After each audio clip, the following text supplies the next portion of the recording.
All righty. Good evening, everybody. Okay. Well, let's begin tonight. We've got quite a bit to talk about. And don't know how much we'll get through, but we'll get through what we get through. Right. And so, it can get a little warm for some and a little chilly for others. It's amazing how the same room can hit people different ways.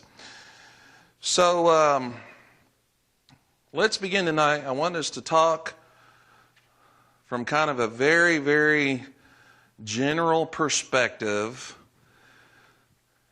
and see if we can kind of funnel things down as we move forward. See, tonight's title is Calvinism 101. So one of the questions that we ought to start with is this. How do we get here? What is it for men like Augustine and Martin Luther and are we needing papers? Okay. I handed the last one to Gary. Did some others come in? Okay. I think Michelle's going to grab that for us. Thank you, Michelle. Okay. Who else needs one? Who needs one? We need one here. One, two. Okay. And we'll make some copies. Thank you so much. That's a good problem to have right there. Okay. So, while we're getting situated, we'll talk about something that's kind of at the top of the list here. What is it? What concept motivated men like John Calvin and Martin Luther and others that developed a system which has really defined the majority of what we would call evangelical churches? What concept motivated all this more than any other? What's at the top of the list? What thing motivates them? What thing do they value more than any other? And I've already had this conversation with Randy, so I'm going to pick on you again. You're not allowed to answer. So, because we talked about this last Monday, didn't we? What is it at the very top of the food chain that they value something so much that everything else flowed from that we see today that you know? So throw out some ideas that you think would have been at the very top of that food chain. From what you already know about Calvinism, some of you might know some things, some of you might know more than others because you've studied this. So throw some ideas out there that might be at the very, very top of the food chain. Let's see where you're at. Predestination. What? Predestination. Original sin. Okay. Once saved. So that was this was their fundamental starting point. Predestination, depravity, total depravity, original sin, once saved, always saved. That was the starting point, or that was the conclusions?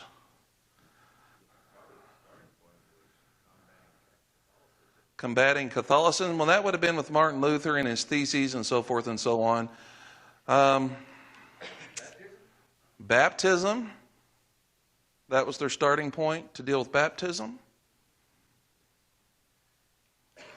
All right, think about God's attributes and work from there. All right, throw it out there. Love. Okay, that is one of God's ultimate attributes. So at the top of their chain, what's motivating how they filter everything else through it, is it love? That's a great thing as we understand God's ultimate attributes. Okay, what could that be it? What else? What other ideas?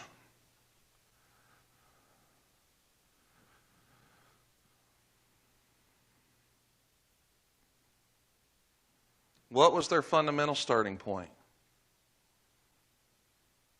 Good. Well, that's good. So I'm going to give you that answer in a little bit.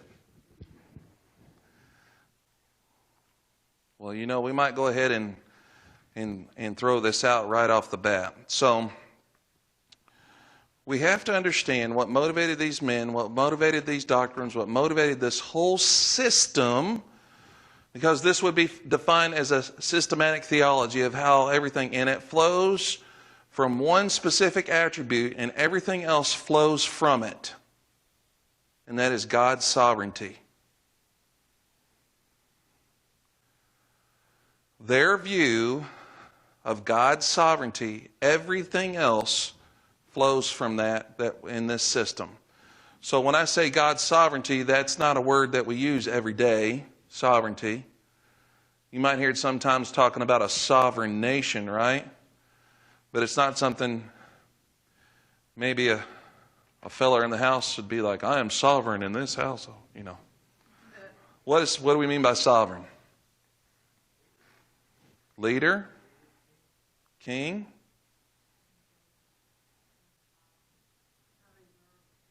Reserved, set aside, sovereign? God's design? Good. Well, I'm glad that we're throwing some ideas out here and we're seeing we have some things that we can all learn together. When we talk about sovereignty, we're talking about ultimate dominion, control, lordship. So king kind of has that thought. A king is ultimately sovereign. And so God's sovereignty in the fact that he is Lord of all is the number one thing at the very tippy top of their values, of what has to be preserved in their theology more than anything else about God, is that God must be completely sovereign. And with this understanding, when we start with this concept of God being ultimately sovereign, then everything flows from that in the way that they define and they come to ideas like, can you lose your salvation? When you come to ideas like baptism, when you come to ideas like predestination, when you come to ideas, the things that you guys have mentioned all flow from their view of God's sovereignty. So that has to be our fundamental starting point as we understand Calvinism. So, are we all kind of on good footing here as we set forth and when we think of what their ultimate value is and what's going to flow from that? Do we have any thoughts or comments or questions that we need to talk about that before we move on? Don't we too?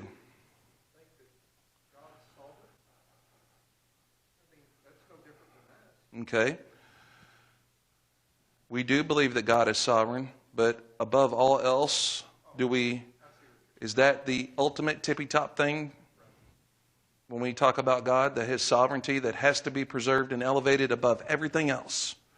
Do we promote God's sovereignty in such a way? I mean, we recognize it. We submit to it. But his sovereignty at the tippy top of everything that we talk about, I'm not so sure. Okay, so that's part of it, and because you're working out somehow how does this flesh out? If that's at the top of their values, if that's at the tippy top of the chain, those that are Calvinists, what flows from that as we come to this verse or this theological issue? We must interpret everything in the light and the fact that God is ultimately sovereign. That's how they approach everything. So with that being said, with that approach, then we have to work from there with that understanding, and we can begin with this concept in point 1 of sovereignty and its counterpart, or not necessarily counterpart, but free will. These are not two sides of a coin. They're not opposites. They're not opposites. So, the main doctrine of Calvinism, which is named after John Calvin, and that's how we have that name, and his ideas that he kind of formulated, and it's kind of taken its own thing since then. The main doctrine of Calvinism is a specific understanding of the sovereignty of God. So it's a specific understanding of the sovereignty of God. That understanding of sovereignty is then informs everything else.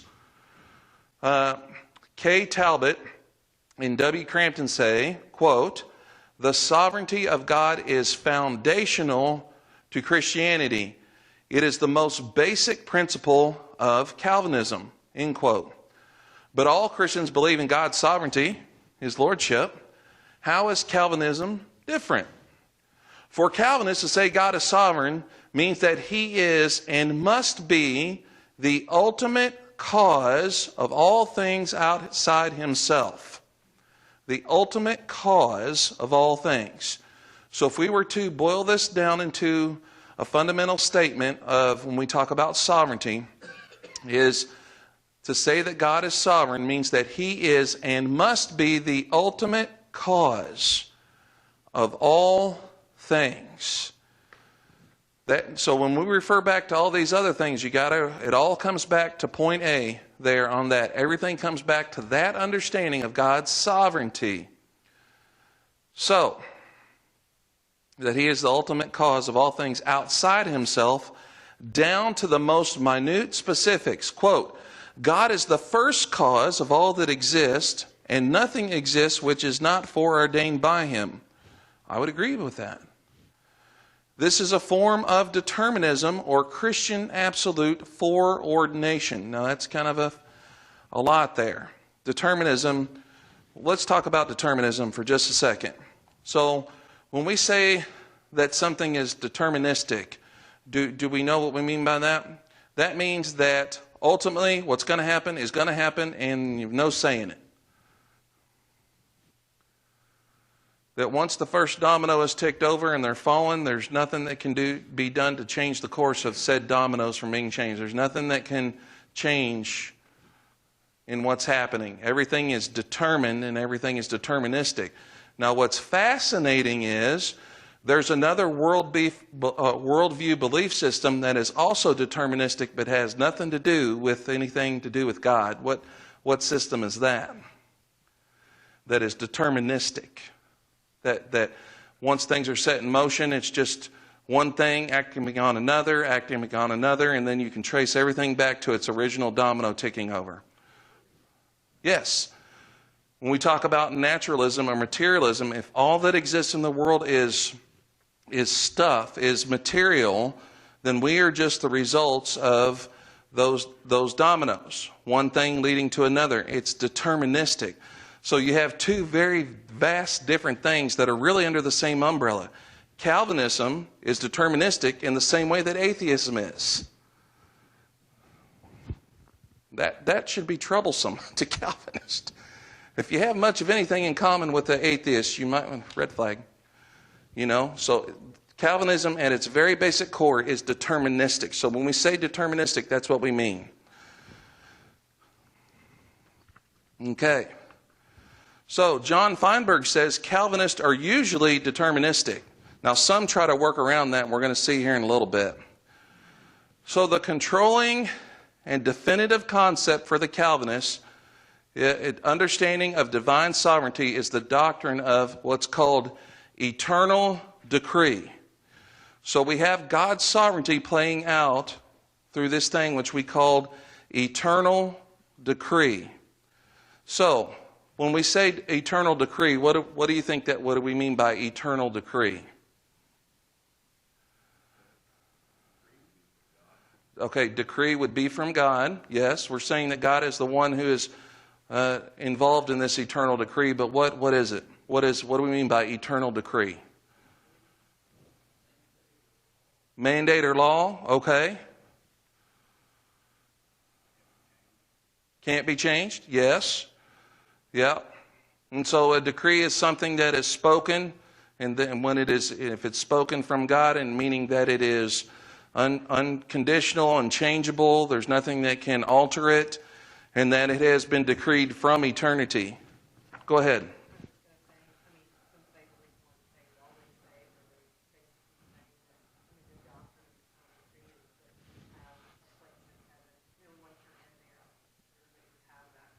This we would trace once saved, always saved, eventually back to eternal decree. That's the fundamental idea that brings forth that concept of once saved, always saved. Yes, and we'll talk about that as we get into the second part of the lesson here. Absolutely. See, a lot of you already have good ideas of some of these Calvinist doctrines and the things that are taught. But I want us to really understand it from a foundational starting point so we understand where this whole concept and system kind of comes from. So we talk about eternal decree. By its very nature, this decree establishes Calvinism as a deterministic system in which every detail of the ongoing universe is predetermined, predestined, foreordained to happen in accordance with God's purposive will. Purposive. Say purposive 10 times. Predestined, foreordained, predetermined, purposive. There we go. Okay, so did I just set off somebody's thing? Their Googler? Yeah. So everything is going to happen in the ongoing universe is predetermined and foreordained to happen in accordance with God's purposive will. Yeah, James White, I got cocky. James White declares that the most basic point of Calvin's theology is this, quote, the absolute freedom and sovereignty of God in decreeing whatsoever comes to pass in time. The decree is a divine determination. So it's very firm in that God has determined what? Everything. Everything. Yes. That God has determined everything. I heard a chirp there, and I think it was Paul. Dare I call on him? Yes. Say it again. What do you mean?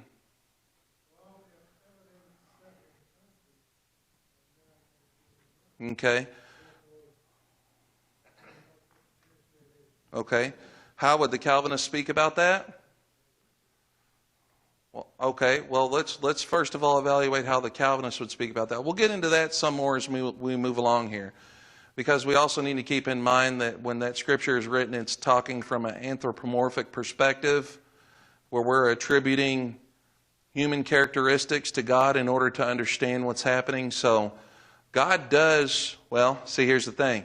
We believe that God does react to our decisions. In Calvinism, God doesn't react to anything. God doesn't react to anything.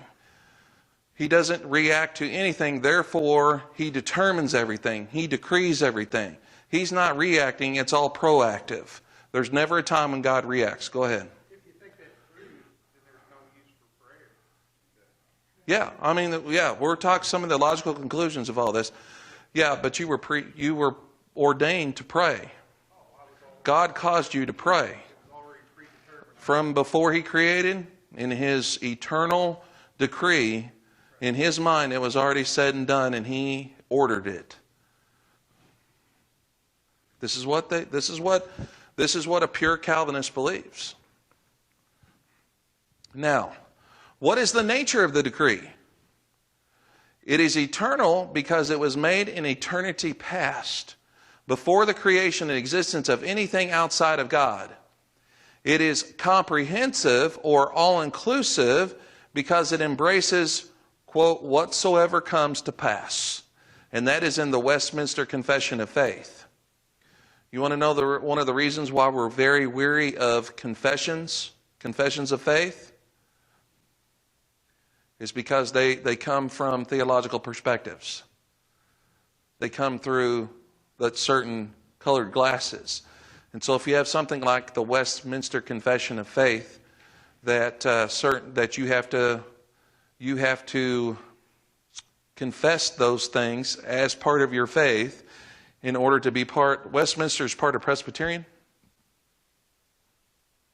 Someone look that up. I believe Westminster is tied to the Presbyterian. The Westminster Confession of Faith, you have to affirm those things.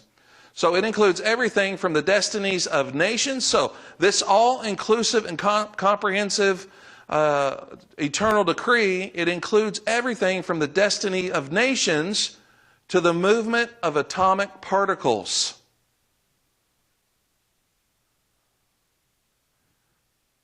When they say everything, they mean everything. It especially includes the decisions of all human beings. This is a quote from John Feinberg, even their sins. Now, what makes the eternal decree deterministic is that it is, it says here, now we'll spell this out. What makes this decree deterministic? We say that it's deterministic. is that it is efficacious and unconditional. Now let's talk about what it means to be efficacious. Okay, it's from the Latin word family that means to produce, to bring about, to cause. That the decree is efficacious means that in some sense it, or the will of God expressed in it, is the ultimate cause of everything. So this decree is the ultimate cause. Whatever happens, happens by virtue of the fact that it is part of the decree, that God decreed it. You just blinked your eyes, God decreed it. You just scratched your cheek, God decreed it.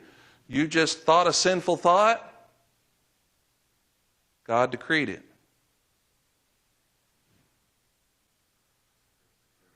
Presbyterians, Westminster? That's what I thought. So that's what it means, is that it's the ultimate cause. So this is deterministic because it is the ultimate cause. Whatever happens, happens by the virtue of the fact that it's part of the decree. The fellow by the name of Herman Bavinck says, the final answer to the question why a thing is and why it is as it is must ever remain, God willed it according to his absolute sovereignty. That's the top thing. God's absolute sovereignty is the most important thing in Calvinism. That the decree is unconditional means that nothing in it has been conditioned by anything outside of God. Okay, so when we talk about things being conditional and unconditional, so unconditional means that it's going to happen, it's decreed, and it's not influenced by any other factor. If something is conditional, then that means that there are other factors that rely upon or that influence said decision or decree. So nothing that God ever does, according to Calvinism, is conditional. It's not dependent upon anything else. So you make a decision to do this, God doesn't react to that. It's not conditioned by that. He's not responding. He's the one who authored it in the first place. It's not conditional. It's unconditional. Okay? Oh, yeah. Meaning, why have a command if you can't choose to obey it? Because God decreed whether you will obey it or not. We'll get there. But if the answer to a pure Calvinist would, you know what their answer to that would be? So God decreed evil. Their answer would be yes. That they should allow sin in their church because God decreed it. I mean, if you go all the way to the end of it. Certainly. Yes, it's logically inconsistent when you consider those things. And we'll get there. We'll get there. So it's unconditional because God did not include anything in the decree as a response to or reaction to something outside himself, such as foreknown human choices. Does God know our choices before we make them? So because he knows our choices means that we don't have a choice. Well, he knows, so it can't change, right? Because knowing means causation, right? No. See, that's where we break the link there. Foreknowledge does not equal causation. It equals knowing what will be the free choices. We'll get there. So what he decrees and does in no way depends upon the creature. This is what they say. Quote, a conditional decree would never subvert the sovereignty of God and make him dependent upon the uncontrollable action of his own creatures. So they say that if God reacts to anything that we do, that makes him dependent upon us. And thus, if it makes him dependent, it makes him what? Not sovereign. He's subject to us. That's what they say. You see how this plays out now? So this is the key thing. And this is what this idea of conditional, unconditional. They say that God is not sovereign if he reacts, if he responds. So they have to eliminate any chance of that unconditional or that conditional action taking place. So they say that that he cannot respond to anything, or it makes him dependent. And if anything makes him dependent, he's less than sovereign. And if he's less than sovereign, he's not God. So that's you see how we're connecting these dots to that ultimate point? And that's what's so important here. See, it's important for us to understand their fundamental starting point, and we see how everything flows from it. And then once we understand how everything flows from that fundamental starting point, we should be able to deal with it in a logical way. So, they would say the decree is thus a blueprint for all that happens. Frame suggests the analogy of God as the author of a novel who conceives and brings every event that happens, exercising complete control over his characters. Have anybody here ever written anything like a short story or maybe even a book? Anybody ever? Don't be shy. Beth, I know you've done some writing. Anybody else ever done some writing where you're narrating, you're creating characters? Okay. You have complete and ultimate control of everything that happens in that story that you're writing, don't you? That's the way they view God. And therefore, what comes out on the paper is you and I. We're the results of that authorship. Now we have some fundamental problems here. Some fundamental problems. So this concept of the sovereign decree creates several problems for the Calvinists. You guys have already started. See, I know that as we're talking about this, hopefully you're troubled. Are you guys troubled a little bit? Irritated? Good. Because where this puts things, it should make us uncomfortable because it's fundamentally flawed from the get-go. Paul?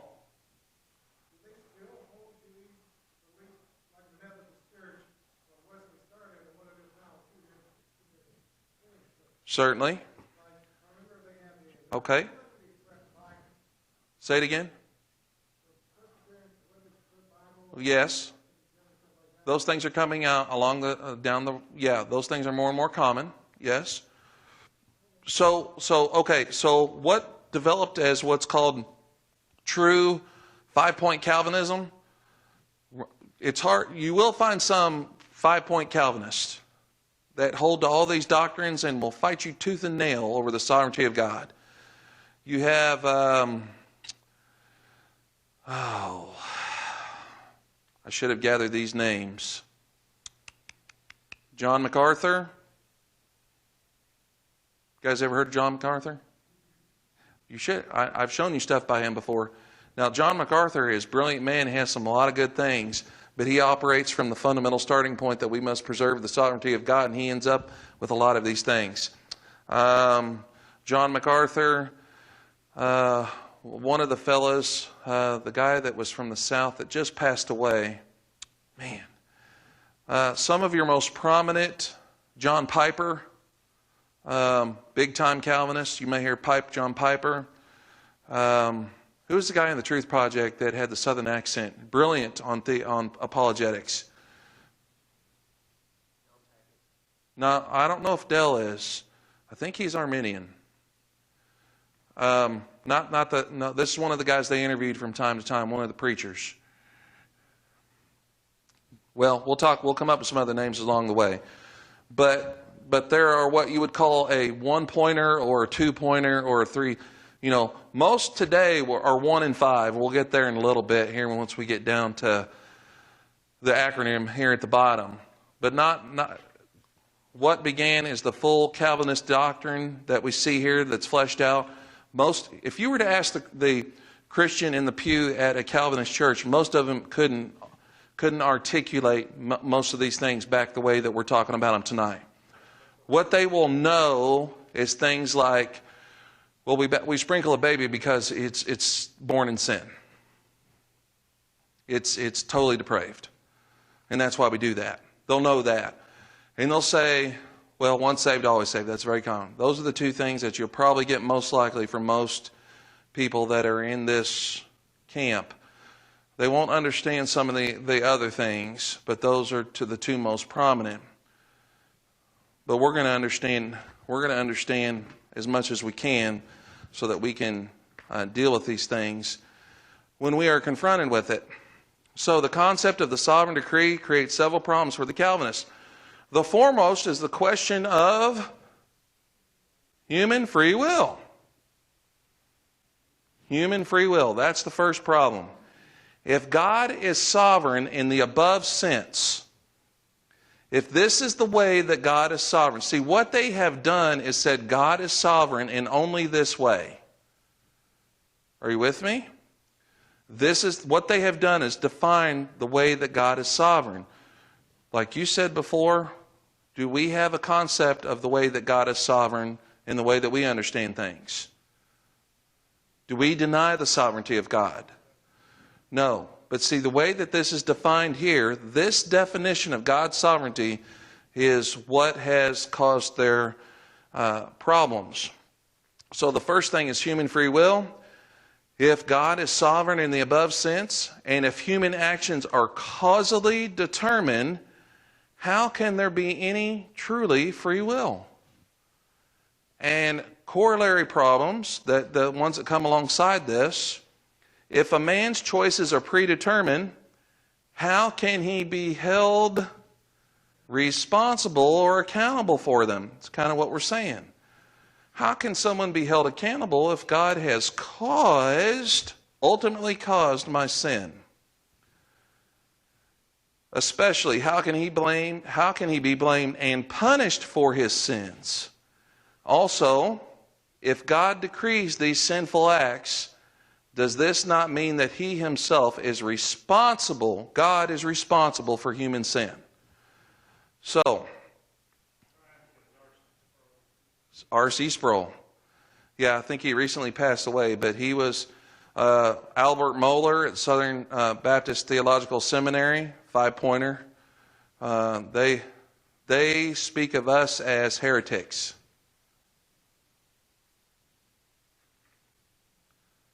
You ever heard the term Campbellites? That's not a term of affection. It's a term of derision. So, how do Calvinists solve these problems? So the concept of decree creates several problems for the Calvinists. So, human free will. Now, so let's talk about how do they try to resolve these problems? Well, the more extreme ones, now here, let's think about this. So if the extreme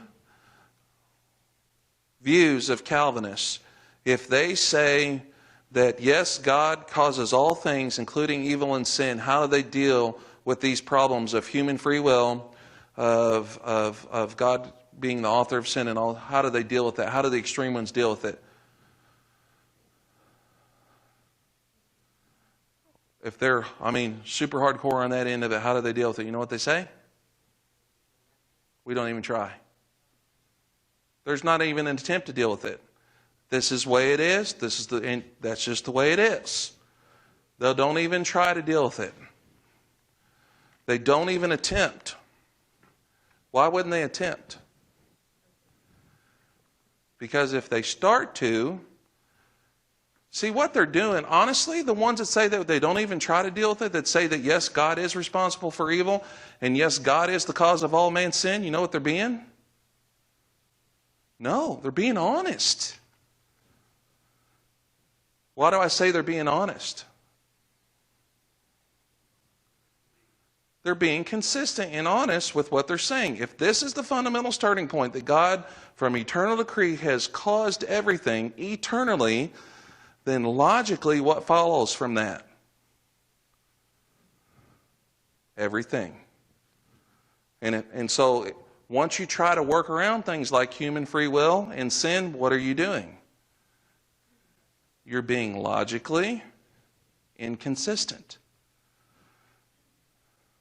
Are you with me? Okay, is everybody with me on this? I want to make sure everybody understands what we're saying here. The ones that say that God decrees everything, that's just the way it is, including evil and sin, they're being honest. And they're logically consistent. The ones that try to explain away certain things, they're not. You'll see. So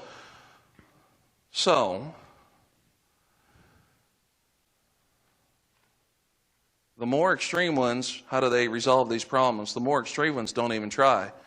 They simply declare that the free will does not exist and that the sovereign God has the right to choose whatever brings him the most glory, including sin. More moderate Calvinists, however, have introduced various concepts or devices which they believe preserve human freedom and responsibility and relieve God from the responsibility of sin. The first such device is to redefine something. So if they're trying to work and try to deal with these issues, so we said the issues were God is the cause of sin and evil, and it removes human choice, it removes free will. So if the first thing that they try to redefine, what do you think they try to redefine? They try to redefine what free will is. See, we understand free will to mean what? The ability to decide, to choose freely amongst two choices, A and B, or multiple, infinite amount of choices, that I have the ability to choose freely. So for a deterministic, for one that is a hardcore one, you can't deal with that definition of free will, can you? If a creature has free will to choose, it's not determined, then they have to come up with something else. And so here's what they come up with. They redefine free will in such a way that it is compatible with determinism. So the concept of decree creates several problems for the Calvinists. The second blank there is determinism. And the third thing there, this is the compatibilist concept of free will. So you have what is called a compatibilist. Now, I had this described to me.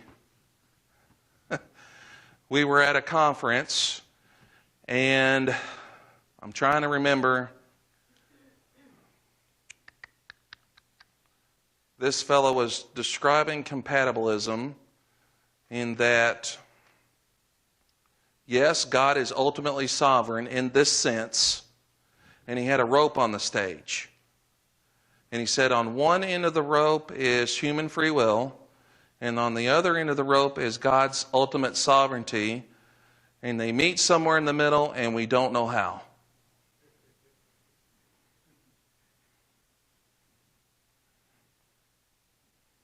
They affirm this concept that's very... So if you were to ask someone, well, how do you explain and define this? They've said, we don't really explain or define it, we just affirm it. It was very, because I was sitting there thinking, well, that's the most illogical thing I've ever heard. Because it's illogical, it makes no sense. So, this compatibilist concept of free will, advocates of this soft determinism say that everything that happens is causally determined, but some actions are free.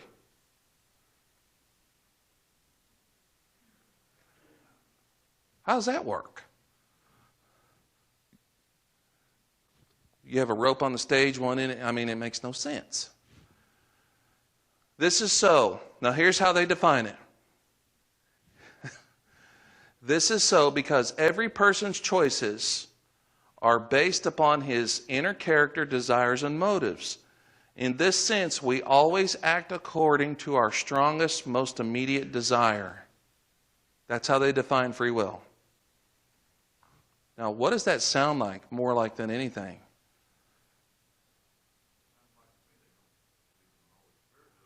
Okay. Well, they would say that definitely the Holy Spirit is part of the Trinity and that it is part of this eternal decree. But let me read this again, and I want you to think of other worldview systems and tell me what you think this sounds like. They say that our actions, this is so, that these actions are, some actions are free. They put it this way. This is so, they're redefining free will. So they would say free will, this is it. This is so because every person's choices are based upon his inner character, his desires, and motives.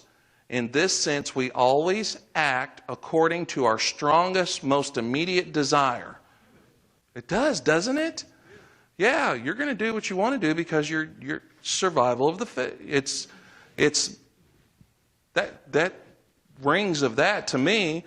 Here's how they define free will. You're ultimately going to do what you ultimately desire anyway. So it's predetermined in that sense, but you have the freedom to choose what you ultimately desire.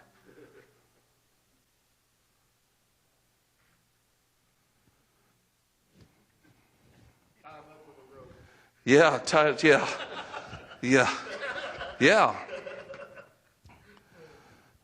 That's how they redefine free will. Such choices are free because we always do exactly what we want to do.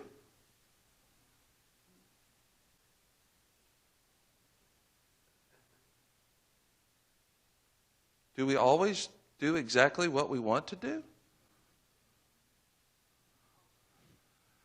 Without constraint and without any sense of coercion. So, an act is free, though causally determined, if it is what the agent wanted to do. This also explains why we can be held accountable for our actions.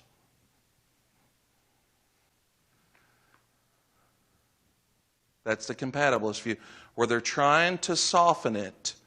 They're trying to make it work, but they end up in an illogical place, don't they? Logically speaking, makes the most sense?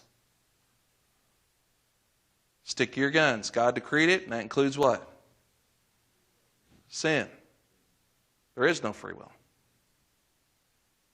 Hardcore determinism, free will's out the door. Calvinism.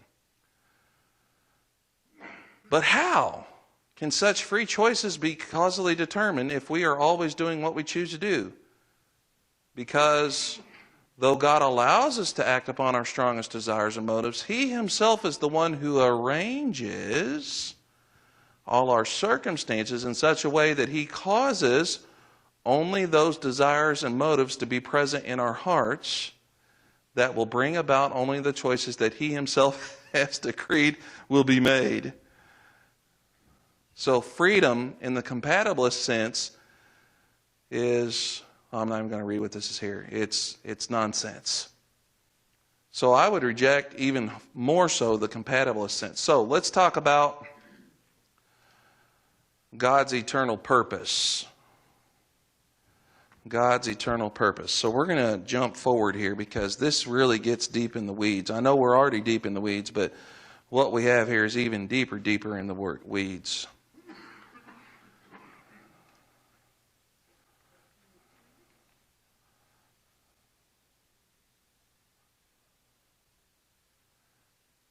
I meant to mark this spot because I didn't want to go through everything there because it's just too deep.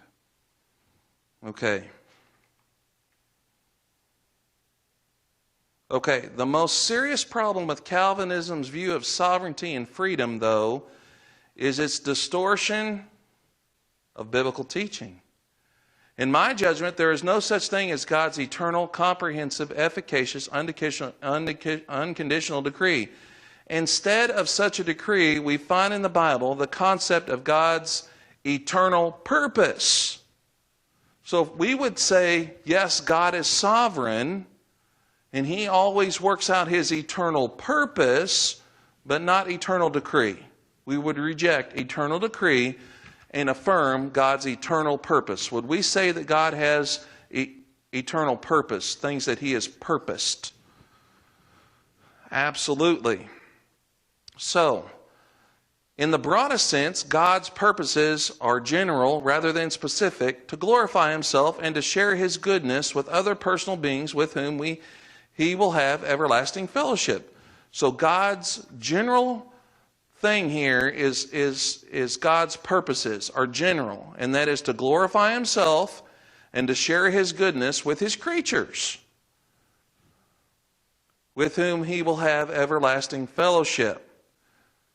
To accomplish these general purposes, God has determined to bring about the specific means necessary to accomplish them. To manifest His glory, God created all things.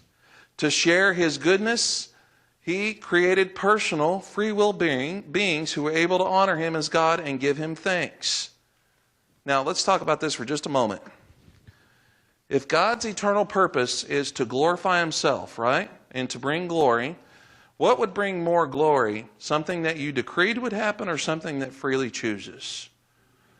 Okay, so one of the things that, examples that I've always, so say you, under the Christmas tree, you got a new robot dog, right? Really fancy one. And you can program it to do whatever you want. So every day you get home from work at 5 o'clock, you've programmed the dog to come over and to be happily waiting for you at the door, wagging his tail, and to never tinkle on the carpet, to never make a mess in the corner, to always eat its treats, and to give you love all the time. You could program it to do such things, yes?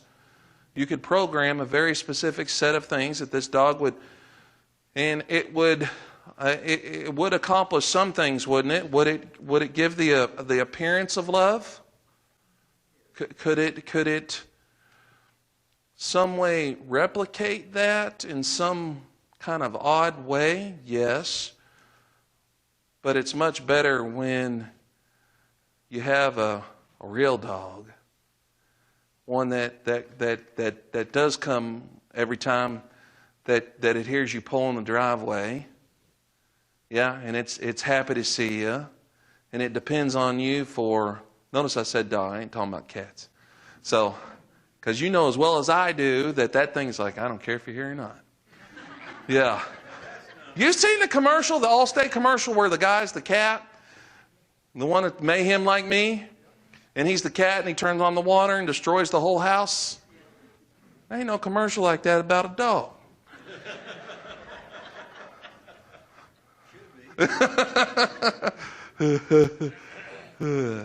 So anyway, if you have a creature that freely chooses, now, when we talk about a dog loving us, now it's special, but is it anything compared to a human?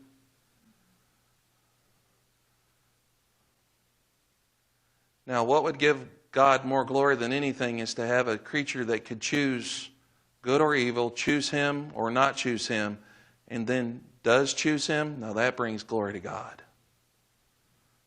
That brings Him the ultimate glory. If everything is programmed, if everything is predestined to happen according to eternal decree, then where's the glory in that? It's not there. All right, let's finish this, and then next week we'll do Tiptoe Through the Tulips. Danny's going to sing that song for us next week. You have a ukulele? You guys are going to do that one together too? Who sang that? Some strange fellow. Okay, yeah. Oh, wow. Wasn't it a ukulele song? Yeah. You're on. Yeah, falsetto? Oh, yeah, that'd be great. You work on that? Yeah. Oh, that'd be fun. Tiptoe. All right, so. A wig. Oh, did he have hair? Oh, he had long hair. Y'all, Danny used to have real long flowing locks. Used to keep it in a ponytail back in the 60s. It was nice.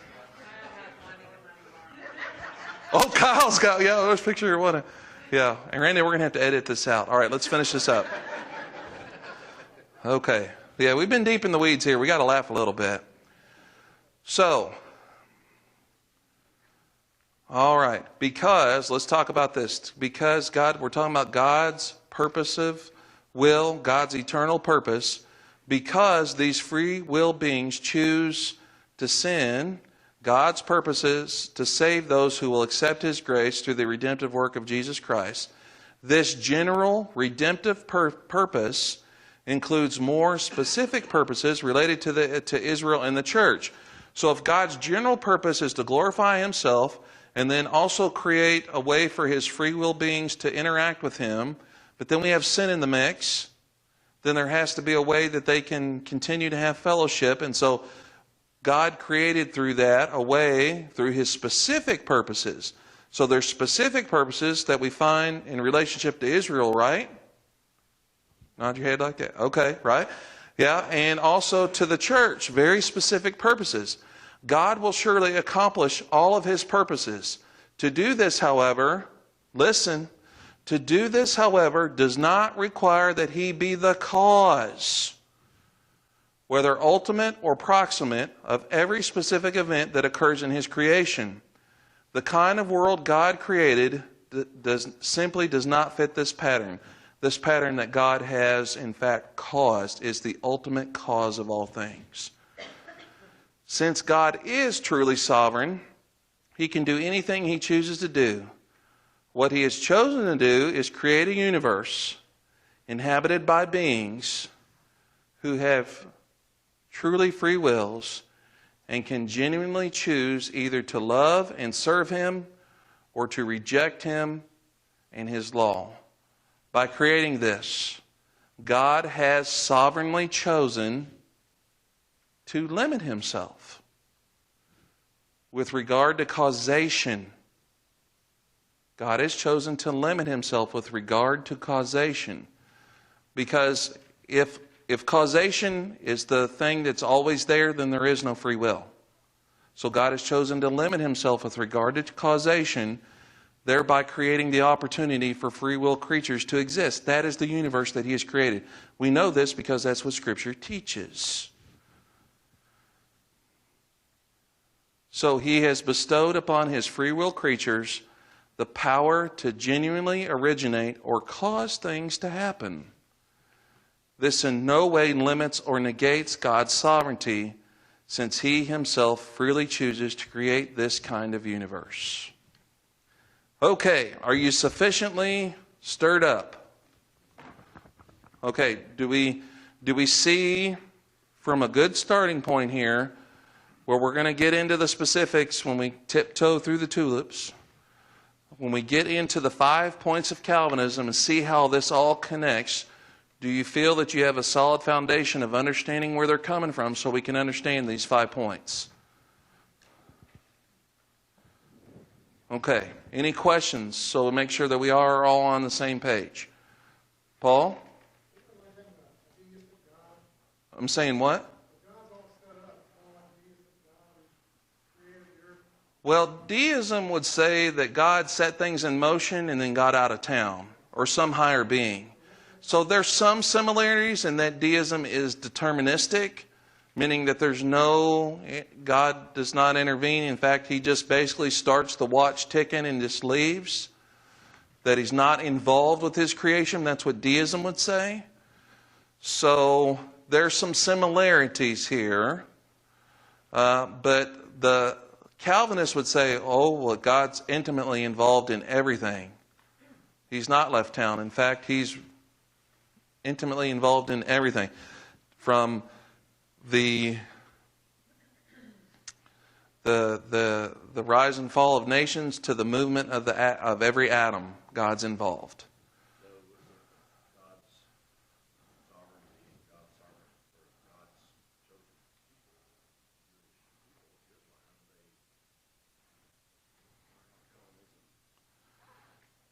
Deals with, you mean the fact that it appears that they were rejected, that they were shut down?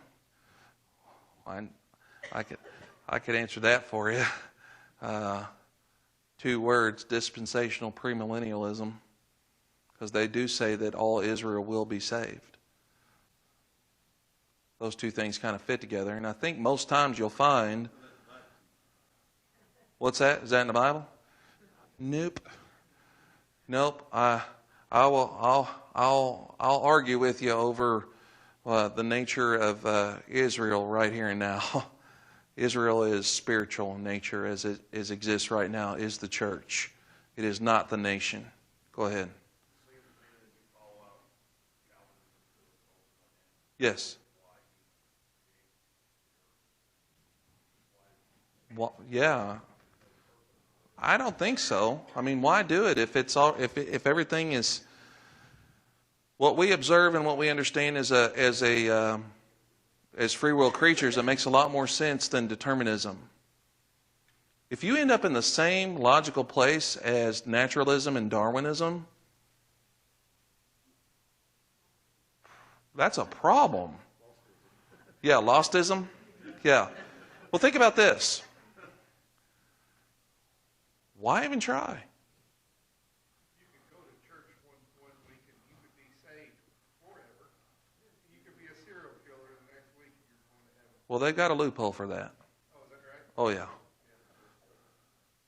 The P. Yeah, we'll talk about that here in a little bit. But they have to have that built-in loophole. So, but logically speaking, why even try? If eventually I'm going to be saved, fine. Then God, that's going to happen. Then why even try? So the logical conclusions of following everything out, you end up in the same place as the determinist, as an atheist, saying, why even try? Why do I care? What's the point of life if all I am is a domino that's going to get knocked over? It's really kind of hopeless and empty. They end up in the same place, and it's quite weird that something so opposite could end up in the same place.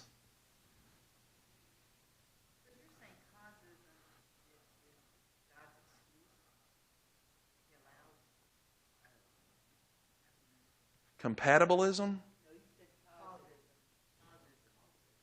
Causism? I don't believe if I said that word, it came out wrong.